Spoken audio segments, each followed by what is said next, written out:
Europe 1, 16h-18h, l'équipée sauvage. Mathieu Noël. Jean-Philippe Ballas, c'est à vous, je ne dis plus rien du tout. Je ne dis plus rien, c'est fini. Que dire après ça? Allez, j'ai des effets spéciaux, vous entendez? Vous aussi, vous nous entraînez en forêt? On est plus précisément dans l'Iowa. On est devant un petit pavillon de briques rouges avec un toit blanc. On est à Sioux City et c'est la maison des parents de Dina Dickman. Dina Dickman, c'est une jeune photographe qui ne rate jamais une occasion d'imprimer la pellicule.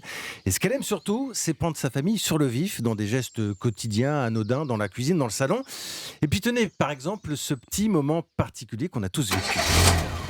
Vous savez, quand il vous faut reprendre la route le soir, que vous repartez en voiture, ce moment où la famille, les amis sortent devant la maison, la porte du garage, et qui vous font un petit signe de la main. Et bien c'est ainsi qu'en 1991, alors qu'elle est déjà au volant, Dina Dickman a l'idée d'immortaliser cet instant. Elle photographie ses parents qui se penchent vers la portière de la voiture pour lui dire au revoir, il fait beau.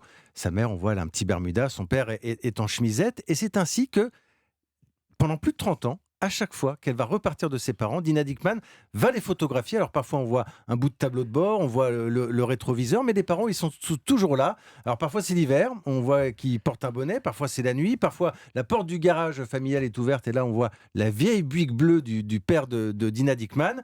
Et puis on voit le temps qui passe surtout, parce qu'il y a un siège bébé au fil des années qui apparaît à l'arrière de la voiture. Et puis on voit les parents de Dina qui vieillissent forcément. Tenez, je vous ai apporté des photos, hein. On va les montrer sur europe1.fr, vous pouvez les échanger. Et on voit que la maman de Dina, elle commence à se courber légèrement. On voit que le papa, il a besoin d'une canne désormais.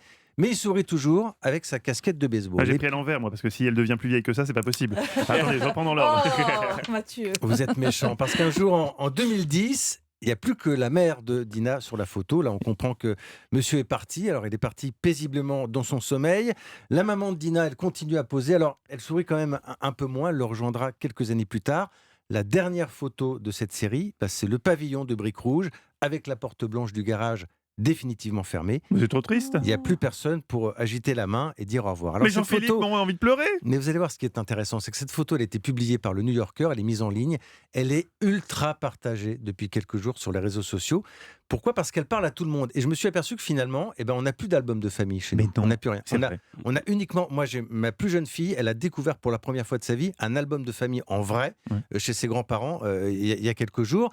Et finalement, c'est un peu les réseaux sociaux qui sont devenus ce grand album. Alors on pourrait se dire que mettre des photos de ses parents comme ça sur les réseaux sociaux, il y a un côté un peu impudique. Et finalement, on n'est pas du tout gêné, il y a un côté miroir, on s'identifie complètement à ça. Et c'est vrai que, je ne sais pas si vous vous souvenez, il y a quelques années, il y a 4 sœurs comme ça qui ont passé des années à se photographier chaque année à chaque fois qu'elles se retrouvaient. On les a vues grandir et c'est des séries qui nous touchent forcément. C'est aussi grâce à Internet aujourd'hui. L'heure est venue, en tout cas, d'élire notre chroniqueur du jour. C'est le moment du qui tout double. Ils ont chacun 10 secondes pour vous convaincre. Jérôme Lacroix, pourquoi Bertrand Huskla devrait-il voter pour vous ? Je vous ai parlé des événements sportifs qui se déroulent à huis clos dans des stades vides. S'il vous plaît, ne choisissez pas ces coquilles vides d'autres chroniques. C'est mesquin. C'est mesquin.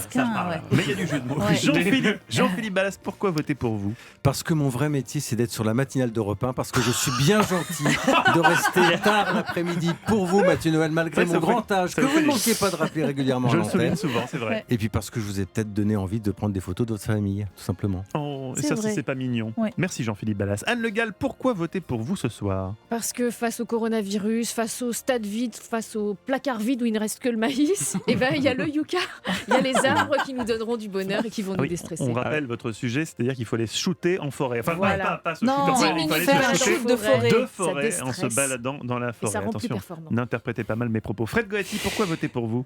Cher Bertrand Huskla, comme ça, il n'entendra plus jamais les chansons des Beatles de la même manière. Il a découvert les parodies extraordinaires de Peter Sellers. Donc, si vous pouviez glisser ce petit bulletin dans l'urne, je vous le donne. C'est vrai. Préparez son bulletin. Je le prends. Je vous le passe. Voilà.